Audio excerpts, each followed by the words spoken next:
அண்ணா IAS academy சாதனையாளர்களின் சங்கம். அண்ணா பயிற்சி மையத்தின் சார்பாக அனைவருக்கும் வணக்கம். இந்த பதிவுல நம்ம தீரன் சின்னமலையை பத்தி பார்க்க போறோம். கொங்கு பகுதியின் பாளையக்காரராக புகழ்பெற்ற ஒரு அரசர் அப்படின்னே சொல்லலாம் நம்ம தீரன் சின்னமலையை. வாங்க தீரன் சின்னமலையை பத்தி பிறப்பு முதல் இறப்பு வரைக்கும் நம்ம பார்க்க போறோம். அவர் எப்போ பிறந்தார், கடைசியா எதுக்காக இறந்தார், அவருடைய போர் முறைகள் என்ன, அவர் கொங்கு பகுதிக்கு எப்படி அரசர் ஆகினார், கொங்கு பகுதியில என்னென்ன பிரச்சனைகள்லாம் சந்திச்சார் அப்படின்றத அவருடைய பிறப்புல இருந்து இறப்பு வரைக்கும் நம்ம 1 by 1 ஒரு டெப்தா ஒரு பாடமா பார்க்க போறோம்.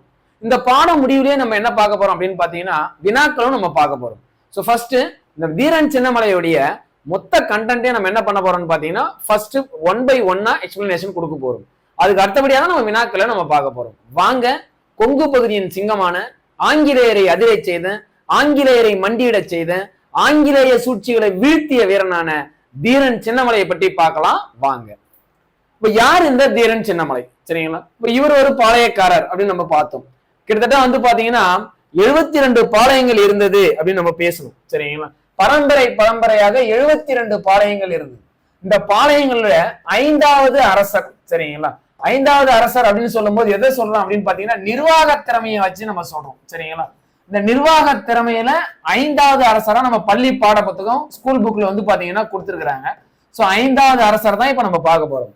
அப்ப 72 பாளையங்கள்ல இருக்கக்கூடிய நம்ம கடைசி அரசர் இவரோட பாத்தீங்கன்னா தீரன் சின்னமலை பாத்தீங்கன்னா பாளையங்கள் முடியுதுன்னே சொல்லலாம். காரணம், மருது சகோதரர்கள் பாடம் பார்க்கும் போதே நமக்கு அந்த பாளையக்காரர் சிஸ்டம் முடிஞ்சிச்சுன்னு சொன்னோம். கோட்டைகள்லாம் இடிக்கப்பட்டது.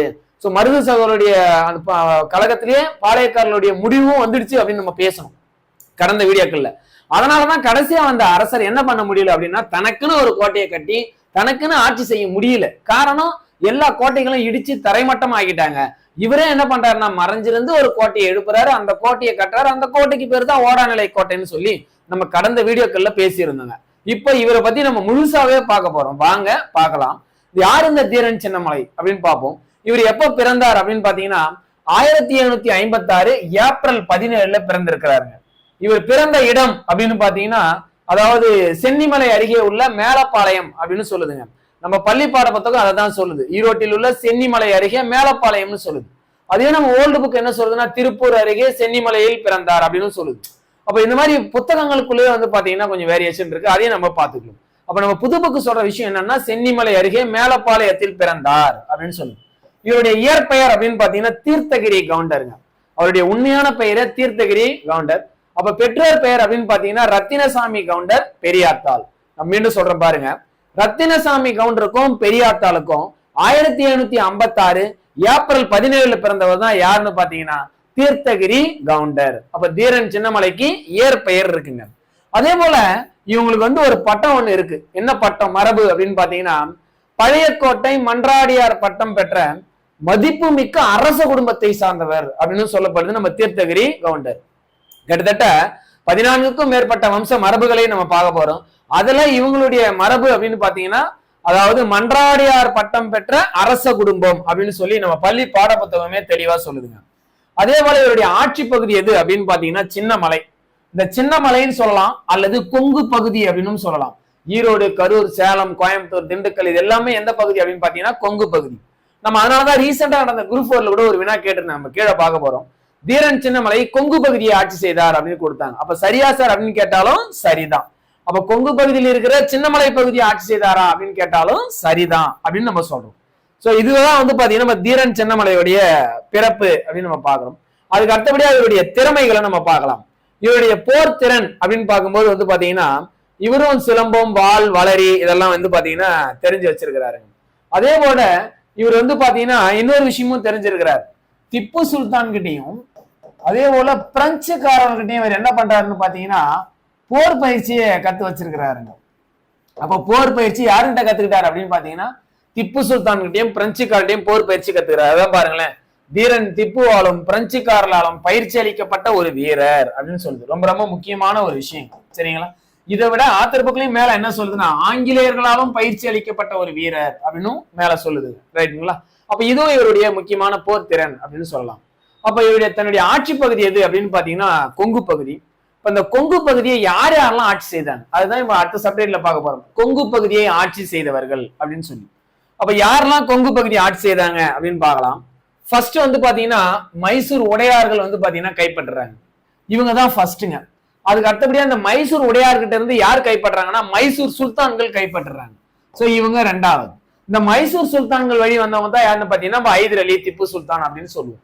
இந்த திப்பு சுல்தான் கிட்ட இருந்து, இந்த மைசூர் சுல்தான் கிட்ட இருந்து ஆட்சியை யார் கைப்பற்றாங்க அப்படின்னு பாத்தீங்கன்னா ஆங்கிலேயர்கள் கைப்பற்றுறாங்க. இவங்க தான் மூணாவது நபர். நல்லா பாருங்க, இது நம்ம ஒரு சார்ட் மாதிரி கூட பார்க்கலாம். அப்ப ஃபர்ஸ்ட் வந்து பாத்தீங்கன்னா உடையார் வம்சம், ரெண்டாவது வந்து பாத்தீங்கன்னா சுல்தான்கள் கைப்பற்றுறாங்க, மூணாவது யார் கைப்பற்றாங்கன்னா இஐசி கைப்பற்றுது. இதைதான் நம்ம ஒரு தியரியா இப்ப நம்ம கொடுத்துருக்கிறோம். சரிங்களா? அப்ப முதல்ல உடையார் வம்சம் கொங்கு பகுதியை கைப்பற்றுறாங்க. உடையார் வம்சத்துக்கிட்ட இருந்து யார் கைப்பற்றாங்கன்னா மைசூர் சுல்தான்கள் கைப்பற்றுறாங்க. இந்த மைசூர் சுல்தான்களான ஹைதர் அலி, திப்பு சுல்தான் ஆட்சி புரியுறாங்க. 3ஆம் 4ஆம் போரின் மைசூர் போரின் விளைவாக யார்கிட்ட போகுது அப்படின்னு பாத்தீங்கன்னா இஐசி கிட்ட போகுது இந்த கொங்கு பகுதி. சொல்றது புரியுங்களா? அப்ப ஃபர்ஸ்ட் ஆஃப் நம்ம திப்பு சுல்தான் கூட தான் நம்ம தீரன் சின்னமலை வந்து பாத்தீங்கன்னா எதிர்த்து போரிட்டு இருக்கிறார். அடுத்து செகண்ட் ஆஃப் தான் யாரு கூட எதிர்த்தார் அப்படின்னு பாத்தீங்கன்னா ஆங்கிலேயர் கூட. சொல்றது புரியுதுங்களா? அப்ப தீரன் சின்னமலை முதலில் யாரை எதிர்த்து போரிட்டார் அப்படின்னு கேட்டா திப்பு சுல்தான். அதுக்கு அடுத்தபடியா தன்னுடைய வாழ்நாள் இறுதி வரைக்கும் யாரை எதிர்த்து போரிட்டார்னு கேட்டா ஆங்கிலேயர்கள். ரெண்டு பேரை இவர் சந்திக்கிறார் அப்படின்னே சொல்லலாம். அப்ப first half Tipu Sultan, second half யாருன்னா, செகண்ட் ஆஃப் சொல்றதை விட கடைசி வரைக்குமே அவருடைய இறப்பு வரைக்கும், மரணம் வரைக்குமே யாரை எதிர்த்தார் அப்படின்னு பாத்தீங்கன்னா ஆங்கிலேயர் எதிர்த்தார் அப்படின்னு நம்ம பேசுவோம். சோ இதுதான் இந்த கொங்கு பகுதியை ஆட்சி செய்த ஆட்சியாளர்கள். சரிங்களா? இப்ப நல்லா பாருங்க, இந்த கொங்கு பகுதி இவங்க கண்ட்ரோல்ல இருக்கு. இப்ப மைசூர் சுல்தான் கண்ட்ரோலுங்க. சரிங்களா? சுல்தானான திப்பு சுல்தானுடைய கண்ட்ரோல்ல, திப்பு சுல்தானுடைய கட்டுப்பட்ட பகுதியா எது இருக்குன்னு பாத்தீங்கன்னா இந்த கொங்கு பகுதி இருக்கு. அந்த கொங்கு பகுதி என்னதான் திப்பு சுல்தானுக்கு கட்டுப்பட்ட பகுதியா இருந்தாலும் சின்னமலையுடைய சிற்றரசர் யாருன்னு பாத்தீங்கன்னா நம்ம தீரன் சின்னமலை, தீர்த்தகிரி கவுண்டர் அப்படின்னு பேசப்படுது. ரைட். இப்ப என்னென்னலாம் நடக்குது பார்க்கலாம். தீரன் சின்னமலையின் ஆரம்ப கால எதிர்ப்புகள்.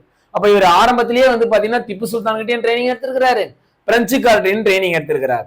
அதே போல இஐசியுடைய தற்காலிக கோட்டை கோயம்புத்தூர்ல இருந்துச்சு பாத்தீங்கன்னா 1800ல, இதை தாக்கணும்னு வந்து பாத்தீங்கன்னா தீரன் சின்னமலை முடிவு பண்றாரு. சோ தென்னிந்திய புரட்சியிலும் வந்து பாத்தீங்கன்னா இவர் ஈடுபட்டு இருக்கிறார். இப்ப வரலாம் திப்பு சுல்தானுடைய ஆட்சி காலம். இப்ப திப்பு சுல்தான் என்ன பண்றாருன்னா இந்த கொங்கு பகுதி, ஈரோடு, கரூர், கோயம்புத்தூர், சேலம், இந்த கொங்கு பகுதி எல்லாமே வரி வசூல் பண்ணிக்கிட்டு வாங்க அப்படின்னு சொல்லி முகமது அலி அப்படின்ற ஒருத்தரை நியமனம் பண்றாரு. இந்த முகமது அலி தான் என்ன பண்றாருன்னு பாத்தீங்கன்னா வரி வசூல வந்து பாத்தீங்கன்னா கலெக்ட் பண்ணிட்டு வருவார். ஈரோடு, கரூர், கோயம்புத்தூர், சேலம் எல்லா பகுதிகளிலும் இவர் தான் என்ன பண்ணுவார்னு பாத்தீங்கன்னா அந்த வரி வசூலை செஞ்சுக்கிட்டு வருவார். அதே போல இந்த சின்னமலை பகுதியிலையும் வந்து பாத்தீங்கன்னா வரி வசூல் பண்ணிக்கிட்டு வர்றார். மிகப்பெரிய ஒரு மூட்டையை கட்டிக்கிட்டு, அதாவது தோல்ல ஏந்தியபடி அந்த வரி பணத்தை எடுத்துக்கிட்டு வர்றார். அப்படி வந்துட்டு இருக்கிற அந்த முகமது அலிய வழிமறிக்கிறார் நம்ம தீரன் சின்னமலை. தீரன் சின்னமலைன்னு இல்லைங்க, இன்னும் பேரு தீர்த்தகிரி கவுண்டர் அப்படின்னு தான் பேர் இருக்கும். இந்த வீரதீர செயலை செஞ்சதுக்கு அப்புறம் தான் இவருக்கு மக்களால் என்ன பேர் கிடைக்குது அப்படின்னு பாத்தீங்கன்னா தீரன்னு பேர் கிடைக்குது. இவர் பின்னால சின்னமலை ஆட்சி செய்தனாலதான் தீரன் plus Chinnamalai equal to Dheeran Chinnamalai அப்படின்னு அழைக்கப்படுறாரு. அப்ப மக்களால தீரன்னு பட்டம் கிடைக்குது. இவருடைய ஆட்சி பகுதி சின்னமலை. இவர் கடைசியில என்னவா மாறுறாரு அப்படின்னா தீரன் சின்னமலையா மாறுறாரு. ஆனா அது வரைக்கும் அதுக்கு முன்னாள் பெயர் அப்படின்னு பாத்தீங்கன்னா தீர்த்தகிரி கவுண்டர், தீர்த்தகிரி கவுண்டர்னு அழைக்கப்படுது. ரைட், கவனிப்போம். அப்ப நல்லா பாருங்களேன். அப்ப இந்த தீர்த்தகிரி கவுண்டர் என்ன பண்றாருன்னா அந்த முகமது அலி வரி பணத்தை கலெக்ட் பண்ணிட்டு வர்றார். அவரை வழிமறிச்சு வரி பணத்தை பிடுங்குறாரு நம்ம தீரன் சின்னமலை. சோ இந்த செயலை செஞ்சதுனாலதான் இவருக்கு என்ன பேர் கிடைக்குது அப்படின்னு பாத்தீங்கன்னா தீரன் அப்படின்ற பேரை கிடைக்குது. இப்ப அவர் என்ன சொல்றாரு அப்படின்றத நம்ம பார்க்கலாம். இந்த அதாவது வழிமறிக்கிறாரு நம்ம முகமது அலியை. வழிமறித்து என்ன சொல்றாரு அப்படின்னு பாத்தீங்கன்னா நல்லா பாருங்களேன். அதாவது சிவமலைக்கும் சென்னிமலைக்கும் இடையில இருக்கிறது எங்க சின்னமலை. முகமது அலி கிட்ட பேசுறார், அவரை வழிமறிச்சு வரி பணத்தை பிடுங்குறார். சிவமலைக்கும் சென்னிமலைக்கும் இடையில இருக்கிறது எங்க சின்னமலை. சிவமலையுடைய வரிப்பணம் வேண்டாம், சென்னிமலையுடைய வரிப்பணம் வேண்டாம், எனக்கு சின்னமலையுடைய வரிப்பணம் போதும். உங்களுடைய சின்னமலையுடைய வரிப்பணத்தை நான் பிடுங்கிக்கிட்டேன் அப்படின்னு சொல்லி போய் சுல்தானுக்கு சொல்லுன்னு ஆணையிடுறார் நம்ம தீரன் சின்னமலை, அதாவது தீர்த்தகிரி கவுண்டர். அந்த வீர தீர செயலை செஞ்சதுக்கு அப்புறம் தான் மக்களால் அவருக்கு தீரன்னு பட்ட பேர் கிடைக்குது. இங்க பாருங்களேன் நோட்ஸ். சிவமலைக்கும் சென்னிமலைக்கும் இடையே இருந்த சின்னமலையின் வரிப்பணத்தை மட்டும் பறித்து கொண்டதாக உன் சுல்தானுக்கு போய் சொல் என்று எச்சரித்தார் அல்லது அறைகோல் விட்டார் அப்படின்றாங்க. அதன் மூலியமா என்ன பண்றாங்கன்னா திப்பு படைகளை போர் தொடுத்துக்கிறார். அப்ப நல்லா பாருங்களேன். அப்ப பிடிங்கிட்டா போய் சொல்றான் அவங்க சுல்தான்ல சொல்றாரு. உடனே அழுதுகிட்டே போறான் முகமது அலி, வரி பணத்தெல்லாம் பிடிங்கிட்டாங்க ஐயா அப்படின்னு திப்பு கிட்ட போய் நிக்கிறான். அப்ப திப்பு சுல்தான் சொல்றாரு, யாரா அவன்? யாருன்னு தெரியலைங்க, யாரோ தீர்த்தகிரி கவுண்டரான், சிவமலைக்கும் சென்னிமலைக்கும் இடையில இருக்கிறதான் சின்னமலை. சிவமலையுடைய வரிப்பணம் வேண்டாமாம், சென்னிமலையுடைய வரிப்பணம் வேண்டாமாம், அவனுக்கு சின்னமலையுடைய வரிப்பணம் தான் போதுமா, போய் சுல்தான்கிட்ட சொல்றான்னு சொல்றான். அது மட்டும் இல்லாம போர் புரிய தயாரையா அப்படின்றான். ஓ அப்படியா சொன்னா அவன் உடனடியா படைகளை திரட்டு அப்படின்னு சொல்லி திப்பு சுல்தான் என்ன பண்றாருன்னா படைகளை திரட்டு போர் தொடுக்கிறார்.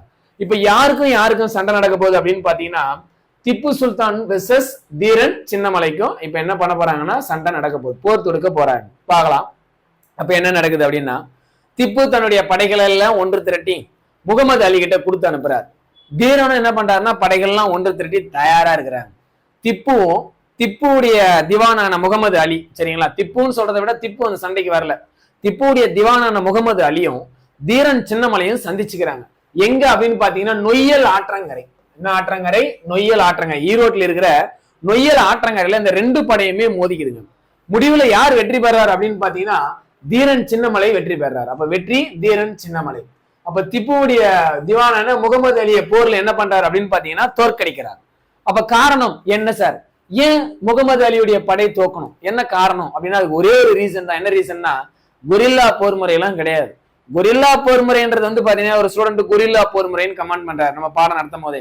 கொரில்லா போர் முறை அப்படின்றது வந்து பாத்தீங்கன்னா அதாவது மறைந்து தாக்கக்கூடிய போருக்கு பேரு தான் கொரில்லா போர் முறை. இங்க வந்து மறைந்து யாருமே தாக்கலைங்க, எல்லாமே லைவ் நேரடியா வந்து பாத்தீங்கன்னா போர் புரியுது.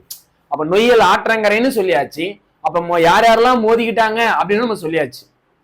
அப்ப எல்லாமே நம்ம சொல்லிட்டோம். அப்ப இது வெளிப்படையா நடக்குது, அதனால இது கொரில்லா போர் முறை கிடையாது. அப்ப இது வந்து பாத்தீங்கன்னா ஓப்பன்ல நடக்கக்கூடிய ஒரு போர். அந்த போருக்கு பேரே நொய்யல் ஆற்றங்கரை போர் ஈரோட்ல நடக்குது. அப்ப யாருக்கும் மத்தியில் அப்படின்னா திப்புவுடைய திவானான முகமது அலிக்கும் தீரன் சின்னமலைக்கும் வெற்றி போர் நடக்குது. இந்த போர்ல வெற்றி பெற்றவர் யாருன்னா தீரன் சின்னமலை. காரணம் என்ன சார்? ஏன் தீரன் சின்னமலை வெற்றி பெறணும்? திப்புவுடைய படைகள் பெருசாச்சு, ஏன் திப்புவுடைய படை தோக்கணும் அப்படின்னா தீரன் சின்னமலை யார்கிட்ட பயிற்சி பெற்றான் அப்படின்னு பாத்தீங்கன்னா திப்பு சுல்தான் பயிற்சி பெற்றுக்கிறான். அப்ப திப்பு சுல்தான் எந்த மாதிரி படைகளை அனுப்புவான், எந்த மாதிரி ஆயுதங்களை பயன்படுத்துவான், எந்த மாதிரி ஆட்கள் வருவாங்கன்ற விஷயம் யாருக்கு தெரியும் அப்படின்னா தீரன் சின்னமலைக்கு தெரியும். அதனாலதான் ஈஸியா தீரன் சின்னமலை வெற்றி பெற்றார். யாரு தோல்வி அடைந்தார்னா முகமது அலி தோல்வி அடைந்தார். இதை நம்ம ஃபர்ஸ்டே பார்த்தோம். திப்புவாலும் பிரெஞ்சுக்காரராலும் பயிற்சி அளிக்கப்பட்ட ஒரு வீரர் தான் யாருங்க? தீரன் சின்னமலை அப்படின்னு பார்த்தோம். இப்ப என்ன நடக்குது அப்படின்னா 4வது மைசூர் போர் நடக்குது. நல்லா பாக்கணும். எத்தனாவது மைசூர் போர் அப்படின்னா 4வது மைசூர் போர். அது என்ன சார் 4வது மைசூர் போர்? அதை நம்ம படிக்கணுமா அப்படின்னா படிக்கணுங்க. என்ன படிக்கணும் அப்படின்னு பாருங்களேன். 1799 மே 4ஆம் தேதி 4வது மைசூர் போர் நடக்குது. இந்த மைசூர் போர் யாருக்கும் மத்தியில அப்படின்னு பாத்தீங்கன்னா திப்பு சுல்தான் வெர்சஸ் அதாவது வெல்லஸ்லி பிரபு, ஆங்கிலேயரான வெல்லஸ்லி பிரபு. ஆக்சுவலி 3வது மைசூர் போர்லயே 1792லயே திப்பு சுல்தானுடைய பாதி ராஜ்யங்களை பிடிங்கிட்டு இருப்பாங்க நம்ம ஆங்கிலேயர்கள். 4வது மைசூர் போர்ல என்ன பண்றாங்கன்னா போர் முடிவுல திப்பு சுல்தானை கொலை பண்ணிடுறாங்க. அப்ப திப்பு சுல்தானை மே 4ஆம் தேதி கொன்னுடுறாங்க. அப்ப திப்புடைய குடும்பம் எங்க சிறை வைக்கிறாங்க அப்படின்னு பாத்தீங்கன்னா வேலூர் கோட்டையில சிறை வைக்கிறாங்க. அப்ப 1899 திப்பு சுல்தானுடைய ஆட்சி முடிஞ்சிருச்சு. சொல்றது பாத்தீங்களா? அப்ப திப்பு சுல்தானுடைய ஆட்சி முடிஞ்சு போச்சு. அதுக்கு அடுத்தபடியா யாருக்கிட்ட வருது அப்படின்னு பாத்தீங்கன்னா ஆங்கிலேயர் வசம் வருதுங்க. சரியா? அப்ப ஆங்கிலேயர் வசம் வருதாங்க. அப்ப ஆங்கிலேயர்கிட்ட இந்த திப்பு சுல்தானுடைய பகுதிகள் அத்தனையுமே ஆங்கிலேயர் வசம் வருது. கொங்கு பகுதி, ஈரோடு, கரூர், சேலம், கோயம்புத்தூர், திண்டுக்கல் எல்லா பகுதியுமே வந்துருச்சுங்க. அப்ப வந்ததுமே என்ன பண்றாங்கன்னா ஆங்கிலேயர்கள் பாக்குறாங்க எங்க எந்தெந்த பிரச்சனை நடந்திருக்கு, எந்தெந்த பகுதிகளில் என்னென்ன பிரச்சனை சந்திச்சிருக்கிறாங்க. அப்ப பாக்கலாம் வா அப்படின்னு சொல்லி ஆங்கிலேய அரசு ஒன்னா வந்து பாத்தீங்கன்னா வெரிஃபை பண்ணிட்டே வராங்க. அப்ப கொங்கு பகுதியில ஈரோட்ல இருக்கிற சின்னமலைன்னு ஒரு பகுதிங்க. இந்த பகுதியில யாரோ தீரன் சின்னமலையாம் இவன் திப்பு சுல்தானியே எதிர்த்து போரிட்டு இருக்கிறான், திப்பு சுல்தானியே ஜெயிச்சிருக்கிறான், அப்பேற்பட்ட வீரன் யாரையா, அவனை நம்ம சந்திச்சு அவனை கைது பண்ணணும் அப்படின்னு சொல்லி இவங்க என்ன பண்றாங்கன்னா ஆங்கிலேய நிர்வாகம் ஆணையிடுறாங்க. அதன் அடிப்படையில தீரன் சின்னமலையை வந்து பாத்தீங்கன்னா பிடிக்கிறதுக்காக வரப்போறாங்க. இப்ப தீரன் சின்னமலை என்ன பண்றாரு அப்படின்னா திப்பு 1899 இறந்துட்டாருங்க. திப்பு சுல்தான் 1899 இறந்துட்டார். இறப்புக்கு பின்னாடி சண்டை போட யாருமே வரல, கூடிய விரைவில் யாரும் வரல. என்னன்னா எல்லா இடமும் வந்து பாத்தீங்கன்னா ஆங்கிலேய ரசம் ஆயிடுச்சா, அப்ப எல்லாத்தையும் அனலைஸ் பண்ணிட்டு வர்றதுக்கு லேட் ஆயிடுச்சு. அப்ப அந்த லேட் ஆகக்கூடிய அந்த காலதாமதமாகக்கூடிய அந்த நேரத்துல திப்பு இறப்புக்கு அப்புறம் என்ன பண்றாருன்னா தீரன் சின்னமலை ஒரு இடத்துல தங்குறார். ஒரு இடத்துல தங்கி ஒரு கோட்டையை எழுப்புறார். அது எழுப்புறாரு அப்படின்னா ஒரு கோட்டையை கட்டுறார். அந்த கோட்டைக்குள்ளேயே வசிக்கிறார். அந்த கோட்டைக்குள்ள 2 பேர் தான் இருக்கான். ஒன்னு தீரன் சின்னமலை, இன்னொன்னு அவருடைய சமையல்காரனான நல்லப்பன். இந்த 2 பேர் மட்டும்தான் இந்த கோட்டைக்குள்ள இருக்கிறாங்க. அதனாலதான் அந்த கோட்டைக்கு பேரு என்ன வச்சிருக்காருன்னு பாத்தீங்கன்னா ஓடாநிலை கோட்டை அப்படின்னு சொல்லப்படுது. அப்ப திப்பு இறப்புக்கு அப்புறம் இவர் எந்த கோட்டையை கட்டுறாருன்னா ஓடாநிலை கோட்டையை கட்டுறாரு. அந்த கோட்டையை வந்து பாத்தீங்கன்னா விட்டு வெளியேறவே கிடையாது. அந்த கோட்டையிலே தான் கடைசி வரைக்கும் வாழ்ந்தார் அப்படின்னு சொல்லப்படுது. இப்போ ஆங்கிலேயர்கள்லாம் வந்துட்டாங்க. அப்ப ஆங்கிலேயர் வந்து இவரை கைது பண்ணுங்க அப்படின்னு சொல்லி ஆணை பிறப்பிக்கிறாங்க. ஏன்னா திப்பு சுல்தானுக்கு எதிராக போரிட்டு இருக்கிறான், நம்மளுடைய ஆட்சியும் அடியோட ஒழிக்கணும்னு போரிடுறான். அங்க பார்த்தா தென்னிந்திய புரட்சியிலும் ஈடுபட்டு இருக்கான். அதை உடனடியா தீரன் சின்னமலையை கைது பண்ணுங்க அப்படின்னு சொல்லி ஆணை பிறப்பிக்கிறாங்க. அப்ப தீரன் சின்னமலை எங்க இருக்கான்னா ஓடாநிலை கோட்டையில இருக்கிறான். இப்ப என்ன பண்றாங்கன்னா கேப்டன் ஹாரிஸ் வரார், அதுக்கப்புறம் வந்து பாத்தீங்கன்னா தளபதி மக்கீஸ் கான் வரார், இவங்க எல்லாருமே வராங்க. ஃபர்ஸ்ட் கேப்டன் ஹாரிஸ் வரார், வந்து என்ன பண்றாருன்னா ஓடாநிலை கோட்டையை சுத்தி ரவுண்ட் அப் பண்றாரு. அப்ப அந்த கோட்டையை சுத்தி ரவுண்ட் அப் பண்ணி தீரன் சின்னமலையே கோட்டை விட்டு வெளியேறுன்னு சொல்றாங்க. அவர் வெளியேறல, உங்களை ஷூட் பண்ணுவோம் அப்படின்னு சொல்லி ஆணை பிறப்பிக்கிறாங்க. அப்ப அந்த காவலர்கள்லாம் என்ன பண்றாங்க, கோட்டையை சுத்தி இருந்த அந்த ஆங்கிலேய காவலர்கள் என்ன பண்றாங்கன்னா ஷூட் பண்றாங்க. ஷூட் பண்ண அடுத்த கணமே என்ன நடக்குது அப்படின்னு பாத்தீங்கன்னா தீரன் சின்னமலை கோட்டைக்குள்ள இருந்து எத்தனை கைகள் எத்தனை ஆயுதங்கள் வச்சிருந்தாருன்னு தெரியலீங்க, அங்க இருந்து குண்டுகள் வெளிப்படுது. அப்ப வெளிப்படும் போது சுத்தி இருந்த அந்த கோட்டையில இருந்த காவலர்கள் எல்லாருமே செத்து செத்து மடியறாங்க. ஒரு கட்டத்துல கேப்டன் ஹாரிஸ் வந்து பாத்தீங்கன்னா அப்படியே மண்டி எடுறாரு, கதறார், தீரன் சின்னமலையே தயவு கூர்ந்து வெளியே வந்துரு, நீங்க மட்டும் வெளியே வரலன்னு வச்சுக்கேன் எங்களுடைய வேலை போயிடும். ஆமா, நம்ம ஆல்ரெடி சொன்னோம், இஇசியுடைய நோக்கங்கள்ல இதுவும் ஒண்ணு. ஒரு பகுதியை பிடிச்சுக்கிட்டு வந்தா அந்த ராணுவ வீரரோ அல்லது தளபதியோ ஆங்கிலேய தளபதிக்கு என்ன கிடைக்கும் அப்படின்னா பதவி உயர்வும் பரிசு தொகையும் கிடைக்கும். அந்த பகுதியை பிடிச்சுக்கிட்டு வரல அப்படின்னா நிரந்தர பணி நீக்கம் செஞ்சிருவாங்க. சோ இது ஒரு பிரச்சனையும். அப்போ ஒரு கட்டத்துல ஆங்கிலேய படைத்தளபதி என்ன பண்றாங்கன்னு பாத்தீங்கன்னா கதறாங்க, மண்டி எடுறாங்க, தீரனே வெளியே வந்துரு, எனக்கு குழந்தை குடும்பம் குட்டின்னு இருக்காங்க, தயவு கூர்ந்து வெளிவாங்க அப்படின்னு சொல்லி கூப்பிடுறாங்க. தீரன் சின்னமலை வரல. அத அந்த மறைஞ்சிருந்து அங்க உள்ள இருந்து தாக்குனார் பாத்தீங்களா, ஷூட் பண்ணார் பாத்தீங்கன்னா, அந்த போர் முறைக்கு தான் என்ன போர் முறைன்னா கொரில்லா போர் முறை. அப்ப கேட்கலாம், தீரன் ஒரு ஸ்டேட்மெண்ட்ல கூட கேட்கலாம், தீரன் சின்னமலை ஓடாநிலை கோட்டையில் இருந்து கொரில்லா போர் முறையை கையாண்டார் அப்படின்னு சொல்லலாம். அப்போ அது சரி. அப்ப எதுக்காக அவர் கொரில்லா போர் முறையை கையாண்டார் அப்படின்னா ஆங்கிலேயர்கிட்ட பிடிபடாமல் இருக்கிறதுக்காக தான் அவர் அந்த போர் முறையை கையாண்டார். ஒரு கட்டத்துல இஐசி என்ன பண்ணுதுன்னா ஒரு மிரட்டலே விடுவிக்குதுன்னு சொல்லலாம். தீரனே, நீ மட்டும் கோட்டையில இருந்து வெளியே வரலன்னு வச்சுக்கேன், உன்னுடைய பகுதியை சார்ந்தா 49 நபரை நான் தூக்குல போட்டுருவேன்னு சொல்லி மிரட்டுறாங்க. சரிங்களா? அப்ப இஐசி என்ன பண்ணுதுன்னா 49 நபர்களை நான் தூக்குல போட்டுருவேன்னு மிரட்டுது. அதுக்கும் ஆங்கிலேயர் சொன்ன அந்த வார்த்தையை கேட்டு யாரு கோட்டையில இருந்து வெளியே வரல அப்படின்னு பாத்தீங்கன்னா நம்ம தீரன் சின்னமலை கோட்டையில இருந்து வெளியேறவே கிடையாது. நீ என்னன்னா பண்ணிக்கோ அப்படின்னு சொல்லி கோட்டைக்குள்ள இருக்கிறாங்க. ஒரு கட்டத்துல மக்கீஸ் கான் அனுப்புறாங்க, தளபதி மக்கீஸ் கான் அப்படின்னு சொல்றவரை அனுப்புறாங்க. சோ இந்த மக்கீஸ் கான் அனுப்பி என்ன பண்றாங்கன்னா அவரை கைது பண்ணுங்க அப்படின்னு சொல்லி ஆணை பிறப்பிக்குது. இந்த மக்கீஸ் கான் வர்றதுக்கு முன்னாடி தீரன் சின்னமலையுடைய 3 முக்கிய போர்களை நம்ம பார்க்கலாம். சரிங்களா? வரலாற்றுல 3 முக்கிய போர் பார்க்க போறோம். 1 காவிரி கரை போர், 1801 நடந்த காவிரி கரை போர். 2 1802 நடந்த ஓடாநிலை போர். 3 1804 நடந்த அரச்சலூர் போர். இதுவே இறுதி போர் அப்படின்னு சொல்றாங்க. அப்ப இறுதி போர்ன்னும் போது அவர் எப்ப தூக்குல போட்டாங்கன்னா 1805 ஜூலை 31 தூக்குல போட்டாங்க. அப்ப 1805லயும் இறுதி அரச்சலூர் போர்ல ஈடுபட்டு இருப்பார். சோ இதுதான் தீரனுடைய 3 முக்கிய போர்கள். அப்ப கேப்டன் ஹாரிஸ் முதல்ல வராரு, படைகளோட என்ன பண்றாருன்னா பின்வாங்குறாரு. அப்ப அந்த படைகளோட வரும்போது பின்வாங்கி அவர் கருமலைக்கு தப்பிச்சு போறார் அப்படின்னு சொல்லி நம்ம ஆத்தர் புக்ல சொல்றாங்க. ஆனா கருமலைக்கு தப்பிச்சு போனாலும் மீண்டும் எங்க வராரு அப்படின்னா ஓடாநிலை கோட்டைக்குள்ளேயே நம்ம தீரன் சின்னமலை வந்துடுறாரு. இப்ப தீரனை கைது பண்றதுக்கு வந்தவர் தான் யாருன்னு பாத்தீங்கன்னா தளபதி மக்கீஸ் கான். இப்ப இந்த மக்கீஸ் கானை பத்தி கொஞ்சம் பார்ப்போம். இந்த மக்கீஸ் கான் அப்படின்றவர் ஒரு பிரிட்டிஷ் தளபதிங்க, ஆங்கிலேய படை தளபதி. இவரு தீரன் சின்னமலையுடைய வீரத்தை பார்த்தோம், துணிச்சலை பார்த்தோம், அப்படியே அதிர்ந்து போற, அப்படியே நடுநடுங்கி போய் நிக்கிறார். அடடா, வரலாற்றுல எப்பேற்பட்ட வீரன்டா, எல்லாருமே வந்து பாத்தீங்கன்னா மிரட்டுறான், அந்த அளவுக்கு திறமையா செயல்படுறான் அப்படின்னு சொல்லி ஆங்கிலேயரான அந்த மக்கீஸ் கான் என்ன பண்றாருன்னு பாத்தீங்கன்னா அப்படியே அசந்து போய் நிக்கிறார். ஒரு கட்டத்துல மக்கீஸ் கான் என்ன பண்றாருன்னா தீரனை சந்திக்கிறார். சந்திச்சு உன்னை நான் கைது மட்டும்தான் பண்றேன், உன்னை நான் வந்து தூக்குல போட மாட்டோம், வாங்க நம்ம போலான்னு சொல்லி கூப்பிடுறாரு. அப்ப அப்படி கைது பண்ணி போகும்போதே போற வழியில மக்கீஸ் கான் பேசுறாரு. என்ன பேசுறாருன்னா தீரனை பிடிச்சிட்டேன், தீரனை நான் இங்கே போட்டு தள்ள போறேன் அப்படின்னு சொல்லி பேசுறாரு ஆங்கிலேய படைத்தளபதி. இந்த விஷயம் தெரிஞ்சுக்கிட்ட தீரன் சின்னமலை யாரை போட்டு தள்ளிட்டாருன்னா மக்கீஸ் கானே கொலை பண்ணிட்டார். யார கொலை பண்ணிட்டாருங்க? தளபதி மக்கீஸ் கானையே கொலை பண்ணிட்டாரு. இந்த விஷயத்தை தெரிஞ்சுக்கிட்டு நம்ம தீரன் சின்னமலை அப்போ ஒரு கட்டத்துல தீரன் சின்னமலை என்ன பண்ணிட்டாருன்னா கொலை பண்ணிட்டு மீண்டும் எங்க போயிட்டாரு அப்படின்னா ஓடாநிலை கோட்டைக்கே போயிட்டாரு. சோ ஏன்னா ஓடாநிலை கோட்டை தான் வந்து பாத்தீங்கன்னா இவருக்கு வந்து கோட்டைன்னே சொல்லலாம். ஏன்னா நம்ம லாஸ்டா பேசணும், மருது சகோதரர்களுடைய ஆட்சி காலங்களிலே பாளையக்காரர்களுடைய கட்டிடங்களும் கோட்டைகளும் அரசு ஆட்சி பகுதிகளும் எல்லாமே தரமட்டமா அடிச்சுட்டாங்க. கோட்டையும் கிடையாது, இடமும் கிடையாது, மறைஞ்சு வாழக்கூடிய சூழல் யாருக்கு? தீரன் சின்னமலை கடைசி காலகட்டத்துல. அதனாலதான் கடைசி காலகட்டத்துல தீரன் சின்னமலை என்ன பண்றாருன்னா ஓடாநிலை கோட்டையை கட்டி அங்கேயே தன்னுடைய ஆட்சி அதிகாரத்தை செயல்படுத்துறாரு. அப்ப தப்பிச்சு போனவர் ஓடாநிலை கோட்டையில தாங்க இருக்காரு. இந்த ஓடாநிலை கோட்டையில இருந்தவங்க 2 பேர் தான். ஒன்னு தீரன் சின்னமலை, இன்னொன்னு அவருடைய சமையல்காரனான நல்லப்பன் அப்படின்னு சொல்லி. இந்த நல்லப்பனும் தீரன் சின்னமலையும் கோட்டையில இருந்தாங்க. அப்ப இந்த நல்லப்பன் என்ன பண்ணுவான் அப்படின்னு பாத்தீங்கன்னா அப்பப்போ அந்த ஆயுதங்களை கலெக்ட் பண்ணுவான், மளிகை பொருளும் வந்து பாத்தீங்கன்னா கலெக்ட் பண்ணக்கூடிய வேலையை செய்வான் அந்த நல்லப்பன். ஒரு நாள் என்ன பண்றாருன்னா, இந்த மளிகை பொருட்களை வாங்குறதுக்காகவும் ஆயுதங்களை கலெக்ட் பண்றதுக்காகவும் ஓடாநிலை கோட்டையில இருந்து கடை வீதிக்கு வராரு. அப்படி அந்த கடை வீதிக்கு வரும்போது ஆங்கிலேயர்கள் என்ன பண்றாங்கன்னா, நல்லப்பனை பார்த்து விசாரிக்கிறாங்க. நல்லப்பா, நீ எங்க இருந்து வரன்றது எனக்கு தெரியும், ஒழுங்கு மரியாதை தீரனை மட்டும் பிடிச்சு கொடுத்துரு, உனக்கு வெகுமதி பரிசு எல்லாம் தரேன் அப்படின்னு சொல்றாங்க. அப்பயும் நல்லப்பன் வந்து கேட்கல. அட போட, இந்த வெகுமதிக்கு ஆசைப்பட்டு நம்ம தலைவனை கைது காட்டி கொடுக்கறது அப்படின்னு சொல்லி விட்டுட்டாப்ல.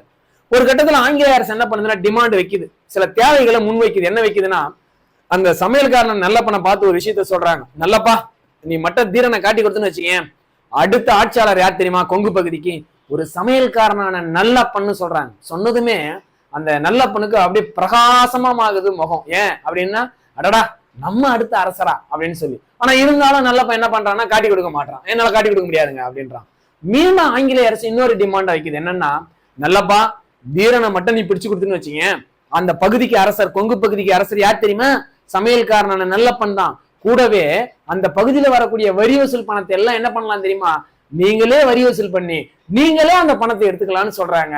அந்த நல்லப்பன் அப்படியே ஆங்கிலேயருக்கு ஃபேவரா மாறிட்டான். முகம் பிரகாசமா மாறுது.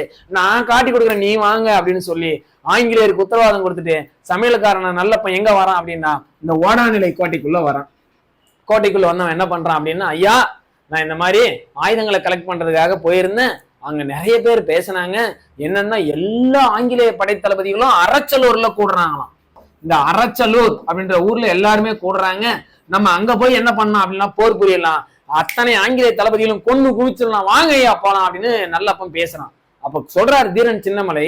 அப்ப நல்லப்பா சொல்றாரு பாருங்களேன், தீரன் பேசுறாரு. நல்லப்பா, நமக்கு கோட்டையில இருக்கிற வரைக்கும் தான் பலம், கோட்டையை விட்டு வெளியே போயிட்டா நம்மள கொன்றுவாங்கன்னு சொல்றான். அப்ப ஒரு கட்டத்துல எப்படியோ நல்லப்பன் பேசி கேன்வாஸ் பண்ணி அந்த அரச்சலூர் பகுதிக்கு யாரை கூட்டிட்டு வரான் அப்படின்னா, தீரனை கூட்டு வரான். தீரனுடைய படை வீரர்களும் அரச்சலூர்ல சண்டை போட்டுட்டு இருக்கிறாங்க. சண்டை வீர தீரமா நடக்குதுங்க. சண்டை முடிவுல நல்லப்பன் என்ன பண்றான்னா, ஆங்கிலேயர்களை கூப்பிட்டு காட்டுறான். அங்க பாருங்க, தீரன் சண்டை போட்டுருக்கான், பிடிச்சி அவனை கைது பண்ணுங்கன்றான். உடனே தீரன் என்ன பண்றாங்கன்னா, கைது பண்ணி சிறையில அடைக்கிறாங்க. அந்த சிறையில அடைக்கிறாங்கன்னு சொல்லவே முடியாது. ஏன்னா ஒரு பொய் விசாரணை அப்படின்னே சொல்லப்படுது. ஏன்னா ஆங்கிலேயரே கதற வெட்டான்ல, ஆங்கிலேயரே மண்டியிட போட வச்சான். மண்டி போட்டு கதறான் ஆங்கிலேயர், வெளியேவான்னு வரல. அதனால பொய் விசாரணைன்னு சொல்லுது பள்ளி பாட புத்தகம். விசாரணையே கிடையாது அப்படின்னு சொல்லி ஆத்திரப்புக்கு சொல்லுது. தரன்னு சங்ககிரி மலைக்கோட்டை உச்சிக்கு கூட்டு போறாங்க. எல்லா பாளையக்காரர்களையும் கூப்பிடுறாங்க, மலையை சுத்தி நிக்க வைக்கிறாங்க. சங்ககிரி மலைக்கோட்டையில 1805 ஜூலை 31ஆம் நாள் என்ன பண்றாங்கன்னா, தீரன் சின்னமலைய தூக்கிலிடுறாங்க. சோ இதோட நம்ம எதை முடிக்கிறோம் அப்படின்னா, தீரன் சின்னமலையுடைய தீரன் வரலாற்றை முடிக்கிறோம். அப்ப சங்ககிரி மலைக்கோட்டை உச்சியில தூக்கில போடுறாங்க. கிட்டத்தட்ட 7 நாட்கள் பிணம் தொங்கியதாக வரலாற்றுல சொல்லப்படுது. ஏன்னா அவருடைய உடலை யாருமே வாங்க வரல. அது மட்டும் இல்லாம அப்படி வாங்கினாலும் மிரட்டல் விடுவித்திருந்தாங்க. காரணம் என்னன்னா, இனிமே எந்த ஒரு பாளையக்காரரும் ஆங்கிலேயருக்கு எதிராக என்ன பண்ணக்கூடாதுங்க, புரட்சி பண்ணக்கூடாது, இவரே அதுக்கு உதாரணம் அப்படின்னு சொல்லி அவருடைய பிணம் தொங்கியதாக சொல்லப்படுதுங்க. சோ இதுதான் தீரன் சின்னமலையுடைய முழு தகவல். இப்ப என்ன பார்க்க போறோம் அப்படின்னு பாத்தீங்கன்னா, அவருடைய சிறப்பு மட்டுமே நம்ம இப்ப பார்க்க போறோம். என்ன சிறப்பு அப்படின்னு பார்க்கலாம். அதாவது இவருக்கு நினைவு மண்டபம் இருக்குங்க. எங்க இருக்கு அப்படின்னா, அவரே கட்டின அந்த ஓடாநிலை கோட்டை தான் நினைவு மண்டபமா இன்னைக்கு வரைக்கும் நம்ம என்ன பண்றோம் அப்படின்னா அனுசரிச்சுக்கிட்டு வரோம். அப்ப அதை புதுப்பிச்சு நல்ல முறையில அவருடைய வாழ்க்கை வரலாறுகளையும் அவரை பத்தியான விவரங்கள் அத்தனையுமே அந்த கோட்டையில படமாவும் பிளஸ் எழுத்தாவும் வந்து பாத்தீங்கன்னா எழுதப்பட்டிருக்கு. இன்னைக்கும் நம்ம போனோம்னா அவருடைய பெருமையை நம்ம பார்த்துக்கலாம். அதே போல இன்னொரு சிறப்பும் இருக்கு. என்ன சிறப்பு அப்படின்னா, ஈரோட்ல இருக்கிற கலெக்டர் ஆபீஸ், அந்த மாவட்ட ஆட்சியர் அலுவலகத்துக்கு என்ன பேர் வச்சிருக்காங்க அப்படின்னு பாத்தீங்கன்னா, தீரன் சின்னமலை மாளிகை அப்படின்னு சொல்லி பேர் வச்சிருக்கிறாங்க. சரிங்களா? யாருடைய வீரத்தை போற்றக்கூடிய வகையில அப்படின்னா, தீரன் சின்னமலையுடைய வீரத்தை போற்றக்கூடிய வகையில. அதே போல மெட்ராஸ்ல, சென்னையில, கிண்டியில என்ன பண்ணிருக்காங்கன்னு பாத்தீங்கன்னா, குதிரை மேல அமர்ந்த கோலத்தோட தீரன் சின்னமலைக்கு சிலை வச்சிருக்கிறாங்க. நம்ம கிண்டிக்குள்ள உள்ள என்ட்ரன்ஸ் ஆகும் போதே வந்து பாத்தீங்கன்னா ஒரு குதிரை மேல ஒருத்தர் உட்கார்ந்து இருப்பாரு. அவர் தான் யாருன்னு பாத்தீங்கன்னா நம்ம தீரன் சின்னமலை அப்படின்னு நம்ம பாக்குறோம். அடுத்தபடியா இவருக்கு தபால் தலையும் வெளியிட்டு இருக்கிறாங்க. 5 ரூபாய் தபால் தலை, 5 ரூபாய் நாணய வில்லைங்க. அப்ப 5 ரூபாய் நாணய வில்லை இவருக்கும் வெளியிட்டு இருக்கிறாங்க. எப்போ சார் அப்படின்னா 2005 அவர் இறந்த தூக்குல போட்ட நாளான ஜூலை 31 தபால் தலையும் வெளியிட்டு இருக்கிறார். சோ இது இவருடைய சிறப்பு. அதை விட முக்கியமான சிறப்பு என்னன்னா, நம்மலாம் வரலாற்றுல பேசுறோம், ஆங்கிலேயரை எதிர்த்த முதல் தமிழக மாவீரன் பூலித்தேவன் சொல்லி பேசுறோம். ஆனா உண்மையிலேயே செயல்ல இறங்கின முதல் மாவீரன் யார் தெரியுமா? நம்ம தீரன் சின்னமலை. ஏன், அந்த பூலித்தேவன் கூட வரி கட்டல, வரிக்காக சண்டை போட்டு இருந்தார், அவ்வளவுதான். இவரும் வரி கட்டலதான். ஆனா இவர் என்ன பண்றாருன்னா முதல்ல புரட்சியில இறங்குறாரு, ஆக்ஷன்ல இறங்குறாரு, செயல்ல இறங்குறாரு, வரி பணத்தையே புடுங்குறார். எந்த ஒரு அரசரும் பண்ணல. ஓடாநிலை கோட்டையில அத்தனை ஆங்கிலேய தளபதியிலும் கதற விடுறாவில மண்டியிட செய்றார். அதனாலதான் இவருடைய சிறப்பாக என்ன சொல்றதுன்னா, ஆங்கிலேயரை தலைகுனிய செய்த மாவீரன், ஆங்கிலேய சூழ்ச்சிகளை வீழ்த்திய மாவீரன், ஆங்கிலேயரை மண்டியிட செய்த வீரன் அப்படின்னு சொல்லி எல்லாமே இவருடைய சிறப்புகளா சொல்லுதுங்க. சோ இதுதான் இவருடைய முக்கிய சிறப்பு. இதுக்கு அடுத்தபடி நம்ம என்ன பார்க்க போறோம் அப்படின்னா, அதாவது பாளையக்காரருடைய சிஸ்டம் மருது சகோதரருடைய ஆட்சி காலத்திலேயே முடிஞ்சிருச்சு. பட் இருந்தாலும் அவனுடைய பொதுவான அம்சங்களை நம்ம இப்ப பார்க்க போறோம். சரிங்களா? இந்த பாளையக்காரருடைய பொதுவான அம்சங்கள் என்ன அப்படின்றத இவரோட முடிச்சுக்கலாம். சரிங்களா? பார்க்கலாம். அதாவது ஃபர்ஸ்ட் என்ன சொல்றாங்க அப்படின்னு பாத்தீங்கன்னா, பாளையக்காரன் ஆட்சி மையமாக இருந்தது நிலமானிய முறை. ஆமா, இவங்க ஆட்சின்னு இல்லைங்க, ஆங்கிலேயர் வர்றதுக்கு முன்னாடியே மையமா இருந்தது எது, அதாவது அரசுடைய வருவாயே எது அப்படின்னா நம்மளுடைய நில வரி தான், இந்த நிலமானிய முறை தான். அதனாலதான் அரசினுடைய வருவாய் ஊற்ற நம்ம எதை சொல்றோம் அப்படின்னா விளைநிலத்தை தான் சொல்றோம். ஏன்னா ஆங்கிலேயர் வர்றதுக்கு முன்னாடி நம்ம விளை பொருளை தான் வரியா கட்டிருந்தோம். விளைச்சல்ல 1/3 ஷேர் பண்ணோம். நம்ம கேழ்வரகு, நெல்லு, கம்பு, சோளம் விளைவிப்போம், அதை நம்ம ஷேர் பண்ணோம். ஆனா ஆங்கிலேயர் வந்ததுக்கு அப்புறம் என்ன சொல்லிட்டான், உன் விளைபொருளே எனக்கு வேணாம், உன் விளைச்சலே எனக்கு வேணாம், கேழ்வரகு கம்பே வேணாம், எனக்கு என்ன கொடுத்தா போதும்னா பணம் கொடுத்தா போதும்ட்டான். நிலவரியே பணமா கணக்கிட்டான். அதே போல என்னுடைய பாரம்பரிய காவல் காக்கிற முறை ஊர்காவல் முறை அப்படின்னு சொல்றாங்க. உண்மையிலேயே பெஸ்ட்டுங்க. ஊர்காக்கள்லாம் தோன்றதே இவங்களாலதான் அப்படின்னு கூட சொல்லலாம். காரணம் என்னன்னா, இந்த பாளையக்காரர்கள் தன்னிச்சையா செயல்படுவாங்க. நம்ம பகுதியை காவல் காக்கணுன்றதுக்காக பாளையக்காரர்களே ஒருத்தர் என்ன பண்ணுவாங்கன்னா காவல் காப்பாங்க. அந்த ஊரே சேர்ந்து காவல் காக்கிற முறைக்கு பேர் தான் ஊர்காவல் முறை அப்படின்னு சொல்லி அழைக்கப்படுதுங்க. அதுக்கு அடுத்தபடியா இவங்க காவல் காக்கிற கடமைக்கு தலக்காவல்னு சொல்றாங்க, அதே போல ஊர்காவல்னு சொல்றாங்க. இதை தற்போது நமக்கு என்ன சொல்றோம் பள்ளி பாட புத்தகங்கள் அப்படின்னா அரசு காவல் மற்றும் படிக்காவல்னு சொல்லுது. இதை இப்படி கூட கேள்வி கேட்கலாம், அரசு படிக்காவல் முன்னாளில் எப்பயில் அழைக்கப்பட்டதுன்னு கேட்கலாம். தலக்காவல் மற்றும் ஊர்காவல்னு சொல்லலாம். எது தலக்காவல் எது ஊர்காவல்? அரசு காவல் தலக்காவல்னு சொல்லலாம். தலம் என்றால் இடம் என்று பொருள். படிக்காவல் எதுன்னா ஊர்காவல், ஏன்னா ஊரே சேர்ந்து காவல் காக்குது. இன்கேஸ் அரசு கருவூலங்கள்ல இருந்து காசு கொடுத்து காவல் காக்கிறவனுக்கு ஊதியமா கொடுத்தா அந்த காவலுக்கு பேரு அரசு காவல். இன்கேஸ் அரசு கருவூலங்கள்ல காசு இல்ல, ஒவ்வொரு வீட்லயும் பாளையக்காரர் வீட்டுல படியா கொஞ்சம் காசை வாங்கி அன்னைக்கு காவல் காக்கிறவனுக்கு ஊதியமா கொடுத்தா அந்த காவலுக்கு பேரு படிக்காவல். அதனாலதான் இந்த படிக்காவலை ஊரே சேர்ந்து காவல் காக்கிறதுனால ஊர்காவல்னு சொல்றோம், அரசு காவலை தலக்காவல்னு சொல்றோம். இது ஒரு நல்ல மெத்தடு, நல்ல ஒரு விஷயங்க. அடுத்து பாளையக்காரர்கள் தற்காப்பு படை வச்சிருந்தாங்களாம். சரிங்களா? ஆமா, நமக்குன்னு பாத்தீங்கன்னா பாதுகாப்புக்காக தற்காப்பு படையும் வச்சிருந்தாங்க. இந்த படைப்பிரிவுகள் பாத்தீங்கன்னா 3 படைப்பிரிவு இருந்துச்சுங்க. ரொம்ப ரொம்ப முக்கியம், குரூப் 1ல கேட்டிருந்தான். சரிங்களா? என்ன படைப்பிரிவு அப்படின்னு பாத்தீங்கன்னா இந்த கைக்கூலிகள் படை. இத கைக்கூலிகள்னு கேட்கல குரூப் 1ல, அப்படியே வார்த்தையை மாத்தி கேட்டான், தினக்கூலிகள் படை. அதாவது கைக்கூலி தினக்கூலி எல்லாம் ஒண்ணுதாங்க. இவன் டெய்லி பேமெண்ட் வாங்கிட்டு போயிட்டே இருப்பான். அவசரத்துக்கு வாடான்னா வருவான். அங்க செதறி கிடக்கிற போர் தளவாடங்கள்லாம் அப்படியே கலெக்ட் பண்ணி கொண்டு வருவான். இவன் தான் ரொம்ப மெயின். அதுக்கு அடுத்தபடி அமரும் பணியாளர்கள், இவன் நம்பிக்கை நட்சத்திரம். அது என்னன்னா உட்காருவான், எல்லா விஷயமும் அரசருக்கு போர் நுணுக்கங்களை சொல்லி கொடுப்பான். அதுக்கு அடுத்தபடியா கட்டுப்படி பணியாளர்கள், போர் தளவாடங்களை தயாரிப்பாங்க, பீரங்கி, துப்பாக்கி இதெல்லாம் தயார் பண்ணக்கூடியவங்க. இதுல கைக்கூலிகள் தான் பாத்தீங்கன்னா ஒரு எமர்ஜென்சிக்கு பயன்படுவான், ஆயுதம் ஏந்தி போர் புரிவான், ஆயுதங்களையும் கலெக்ட் பண்ணுவான் அப்படின்னு சொல்றாங்க. அதுக்கு அடுத்தபடியா பாருங்களேன், பாளையக்காரர்கள் எங்கு சென்றாலும் இப்படை பாதுகாப்பிற்காக உடன் செல்லும். ஒரு அரசர் போனார்னா இந்த 3 படையுமே போகும் கூட. சரிங்களா? அதுல திடீர்னு சண்டை போடுறான்னு சொல்ற படை எதுன்னு பாத்தீங்கன்னா தினக்கூலி படையான கைக்கூலி படை அப்படின்னு நம்ம சொல்லுது. சோ இது பாத்தீங்கன்னா பாளையக்காரர்களுடைய முக்கிய அம்சமா இருந்துச்சு. அதே போல அவனுடைய கருவிகள் அப்படின்னு பாத்தீங்கன்னாலும் நம்ம ஆத்திர புக்ல சொல்லுது, நாட்டு துப்பாக்கிகள், வேல்கம்பு, ஈட்டி, கவன், வில்லம்பு. இந்த கவன் சொல்றத நம்ம உண்டி வில் அப்படின்னு சொல்லுவோம். சோ இது எல்லாமே பாத்தீங்கன்னா இவனுடைய போர் கருவிகளா இருந்துச்சு அப்படின்னு சொல்றாங்க. இதுதான் ரீசெண்டா நடந்த குரூப் 2 கேட்ட ஒரு வினாங்க. வலிமையான எதிரியின் முன் அடிப்பணிதலில் பாசாங்கும் சரணடைதலின் ஒத்திவைப்பு என்னும் பழமொழிக்கு ஏற்ப பாளையக்காரர்களுக்கு வழிகாட்டிய நூல் எது அப்படின்னு பாத்தீங்கன்னா பஞ்சதந்திரம் அப்படின்ற ஒரு நூல். பஞ்சதந்திரம் தான் படிச்சுதான், அதாவது அரசியல்ல மிகுந்த செல்வாக்கு பெற்றவங்க யாருன்னா நம்ம பாளையக்காரர்கள். நம்ம பாத்தீங்கன்னா வலிமையா இருக்கிறோம், மத்தவங்ககிட்ட அடிப்பணிதல் கூடாது, பாசாங்கம் செய்யக்கூடாது, சரணடைய கூடாதுன்னு சொல்லி கொடுத்த நூலே எதுன்னு பாத்தீங்கன்னா பஞ்சதந்திர நூல் அப்படின்னு நம்ம பார்த்திருப்போம். சரிங்களா? சோ அதுக்கு அடுத்தபடியா நம்ம கடைசியா என்ன பார்க்க போறோம் அப்படின்னு பாத்தீங்கன்னா, பாளையக்காரர்கள் பொதுவா பாத்தீங்கன்னா எதிரிய நேரடியாவோ அல்லது மறைந்திருந்த தாக்கும் உத்திகளை பின்பற்றினர் அப்படின்னு நம்ம சொல்றோம். ஆமா, டைரக்டாவே செயல்படுவாங்க அல்லது மறைஞ்சிருந்து என்ன பண்ணுவாங்கன்னு பாத்தீங்கன்னா எதிரிகளை கைப்பற்றுவாங்க. சோ இதுதான் நம்ம பள்ளி பாடப்புத்தகத்துல கொடுத்திருந்த தகவல். அதை தாண்டி சில முக்கிய நிகழ்வுகளை ஆத்தர் புக்ல என்ன சொல்றாங்க, கா வெங்கடேசன் புக்ல இடம்பெற்ற சில விஷயங்களை மட்டும் நம்ம பார்க்க போறோம். வாங்க 1 by 1 பார்க்கலாம். தீரன் தனது போர் திறமையை மல்யுத்தம், வில் பயிற்சி, வாள், சிலம்பம் இது எல்லாம் யார்கிட்ட கத்துக்கிட்டாரு அப்படின்னு பாத்தீங்கன்னா சிவன் தாரையார்கிட்ட கத்துக்கிட்டாரு. ரொம்ப ரொம்ப முக்கியங்க. நம்ம பார்த்தோம். பூலித்தேவனுக்கு சன்மார்க்க நெறியை கற்பித்தவர் யார் அப்படின்னு பாத்தீங்கன்னா சுப்பிரமணிய பிள்ளை. அப்ப வேலுநாச்சியாருக்கு அறிந்திருந்த மொழிகள் யார்கிட்ட கத்துக்கிட்டாங்க அப்படின்னு பாத்தீங்கன்னா யாருமே சொல்லிக் கொடுக்கல, அந்த பெண்மணியே கத்துக்கிட்டாங்க. ஆனா அவங்க கத்துருந்தாலும் அவங்களுடைய திறமையான மொழிகள் ரெண்டு ஃபர்ஸ்ட் ப்ரிஃபரன்ஸ் கொடுக்க வேண்டியது, ஒன்னு பிரெஞ்சு, இன்னொன்னு உருது. அதே போல வீரபாண்டிய கட்டபொம்மனுக்கு பார்த்தோம், அவருக்கும் யாரும் சொல்லிக் கொடுக்கல, அவரா போர் பயிற்சி கத்துக்கிட்டாரு. மருது சகோதரர்களுக்கு பார்த்தோம், மருது சகோதரர்களுக்கு போர் பயிற்சி கத்துக் கொடுத்தவர் யாருன்னு பாத்தீங்கன்னா முத்து விஜய ரங்கநாத் சேதுபதி. ஆனா இருந்தாலும் பாண்டியர்னு பட்டம் கொடுத்தது யாரு தான்? முத்து விஜய ரங்கநாத் சேதுபதி. அதே போல தீரன் சின்னமலைக்கும் போர் பயிற்சி யார் கத்துக் கொடுத்தாங்கன்னா திப்பு சுல்தான் கத்துக் கொடுத்தாங்க.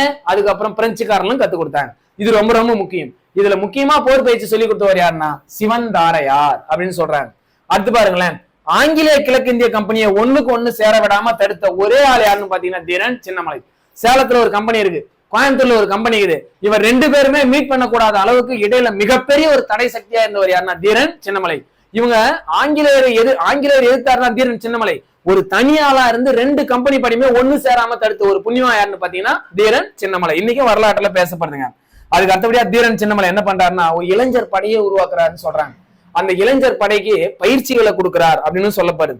இந்த இளைஞர் படைகள் பாருங்களேன், 1792 ஏப்ரல் 28 ஒன்று திரட்டுறாரு, பயிற்சியும் கொடுக்கிறார். அப்ப எப்படி பயிற்சி கொடுத்தார்? போர் பயிற்சி எங்க கொடுத்தார் அப்படின்னு பாத்தீங்கன்னா சிவன்மலையும் பட்டாளி காடுகள் அப்படின்னு சொல்லக்கூடிய இடங்கள்ல என்ன பண்றாங்கன்னா போர் பயிற்சியை கொடுக்கிறார் நம்ம தீரன் சின்னமலை. அதே போல இந்த தீரன் சின்னமலையுடைய கூட்டமைப்புல முக்கியமா இடம்பெற்றவர் யாருன்னா கருப்ப சேர்வை அப்படின்னு சொல்லக்கூடிய ஒரு நபர். உண்மையிலேயே கருடன் எந்த அளவுக்கு மேல பறந்து வந்து பாத்தீங்கன்னா நம்மளுக்கு காட்சி தர்றாங்களோ அந்த மாதிரி கருப்ப சேர்வைன்னு சொல்றவர் தான் தீரன் சின்னமலைக்கு எல்லா இடங்கள்லயும் போர் நுணுக்கங்களை சொல்லி கொடுத்தார் அப்படின்னே சொல்லலாம் இவரை. சரிங்களா? அதுக்கு அடுத்தபடியா இவங்களா கூட இடம்பெற்ற முக்கிய நபர்கள் அப்படின்னு பாத்தீங்கன்னா கவுண்டத்தேவர், வன்னியர், நாயக்கர், இஸ்லாமியர், சேமலை படையாச்சி, அதுக்கப்புறம் வந்து பாத்தீங்கன்னா முட்டுக்கட்டை பெருமாத்தேவன், முகமது ஹுசேன், இவங்க எல்லாருமே கூட இருந்திருந்தாங்க அப்படின்னு சொல்றாங்க. என்ன சொல்ல வராங்கன்னா இந்த பாளையக்காரர் புரட்சியில பாளையக்காரர்கள் மட்டும் இல்ல, அப்ப எல்லாருமே இருந்தாங்க. வன்னியர் இருந்தாங்க, கவுண்டர் இருந்தாங்க, இந்து இருந்தாங்க, முஸ்லீம் இருந்தாங்க, எல்லாருமே இருந்தாங்க அப்படின்னு சொல்லப்படுது. அடுத்து ஓடாநிலை கோட்டையை இடிக்க எங்க இருந்து ஆட்கள் வராங்க அப்படின்னு பாத்தீங்கன்னா கள்ளிக்கோட்டையில இருந்து ஆட்கள் வராங்க. கோட்டையை இடிச்சாங்களா சார் அப்படின்னா இடிக்கல. அவர் உயிரோடு இருக்கிற வரைக்கும் அந்த கோட்டையை இடிக்கல. அதுக்கப்புறம் தான் கோட்டையை சேதப்படுத்தினாங்க. ஆனா இருந்தாலும் தற்போதைய தமிழக அரசு, அப்போதைய தமிழக அரசு என்ன பண்ணாங்கன்னா அந்த கோட்டையை புனரமைச்சிருக்கிறாங்க. ரைட். அடுத்து ஓடாநிலை கோட்டை இடித்து தகர்க்க கள்ளிக்கோட்டையில இருந்து மிகப்பெரிய பீரங்கி படைகள் வந்தன. பீரங்கி படை வந்துச்சு, ஆனா இடிக்கல. இந்த விஷயத்தை யார் தெரிஞ்சுக்கிறார் அப்படின்னு பாத்தீங்கன்னா வேலப்பன் ஒருத்தர் தெரிஞ்சுக்கிறாருங்க. இந்த வேலப்பன் என்ன பண்றாருன்னா, டே உன் கோட்டையை இடிக்கிறதுக்காக கள்ளிக்கோட்டையில இருந்து வந்திருக்கிறாங்க, ஒழுங்கு மரியாதையா நீ ஓடாநிலை கோட்டையில இருந்து ஓடி போயிடு, இல்லையா உன்னையும் போட்டு தள்ளிடுவான், அந்த கோட்டையும் தரமட்டமா அடிச்சிருவாங்கடா, நீ எங்க போ அப்படின்னு பாத்தீங்கன்னா பழனி மலைத்தொடர்ல அமைஞ்சிருக்கிற கருமலை தொடருக்கு போய் நீ தஞ்சம் அடைஞ்சிடறான்னு சொல்லி அனுப்புறாரு. சொன்னவர் யாருன்னா தீரன் சின்னமலையுடைய சுபேதரான வேலப்பன் சொல்லி கொடுக்குறாரு. இது பாருங்களேன். இதன்படி ஓடாநிலை கோட்டையிலிருந்து தப்பி பழனி மலைத்தொடரில் அமைந்துள்ள கருமலைக்கு தஞ்சம் அடைந்தார் தீரன் சின்னமலை. இதை யார் சொன்னார் அப்படின்னு பாத்தீங்கன்னா இதனை அறிந்த சுபேதார் வேலப்பன் தீரன் சின்னமலையை தப்பி செல்லுமாறு அறிவுறுத்தினார். இனிமே இங்க இருக்காதரா அப்படின்னு சொல்லி அனுப்பணும் யாருன்னா வேலப்பன். சோ இதுதான் தீரன் சின்னமலையுடைய முழு தகவலுங்க. அதுக்கு அடுத்தபடியா இவருக்கு என்ன நினைவு மண்டபம் வச்சிருக்காங்கன்னு பார்க்கலாம். தீரன் சின்னமலையை தூக்கிலிடப்பட்ட பகுதியான சங்ககிரியில கட்டிருக்காங்க இன்னொரு நினைவு மண்டபம். என்னதான் ஓடாநிலை கோட்டை நினைவு மண்டபம் அனுசரிச்சிருந்தாலும் சங்ககிரியிலயும் ஒரு கோட்டையை கட்டிருக்கிறாங்க. அதுலயும் அவருடைய வாழ்க்கை வரலாற்றை எடுத்து சொல்றாங்க.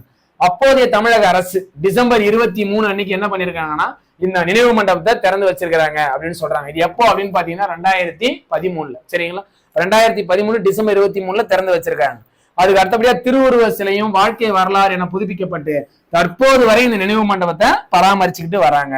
இதுதான் தீரன் சின்னமலையுடைய முழு தகவல்கள். நம்ம அடுத்தபடியா நம்ம என்ன பார்க்க போறோம் அப்படின்னு பாத்தீங்கன்னா தீரன் சின்னமலை ரிலேட்டடா இருக்கக்கூடிய வினாக்களை பார்க்க போறோம். நன்றி, வணக்கம்.